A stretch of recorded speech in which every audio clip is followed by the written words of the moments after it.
Hello, வணக்கம். நம்ம வாழ்க்கையில நிறைய பேர் ஏதான வில்லத்தனமானவங்க, நமக்கு கெடுதல் பண்ணக்கூடியவங்க இருக்கதான் செய்வாங்க. அது இல்லாம எந்த வாழ்க்கையும் இல்லை. ஃபார் எக்ஸாம்பிள், ஒரு சினிமா பார்க்குறோம். ஒரு 2 hours சினிமாலேயே ஹீரோ இருக்கான், காமெடியன் இருக்கான், மற்றபடி ஹீரோயின் இருக்கா, லவ் சாங்ஸ் வருது. அதே நேரத்திலேயே வில்லனும் ஒருத்தன் இருப்பான்.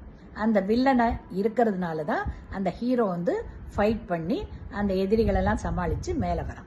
அதே மாதிரி தான் நம்ம வாழ்க்கையிலையும் நமக்கு ஏதான ஒரு எதிரின்றவங்க இருந்தாங்கன்னா தான் நம்மளுடைய உண்மையான ஒரு எபிலிட்டி வெளிப்படும்.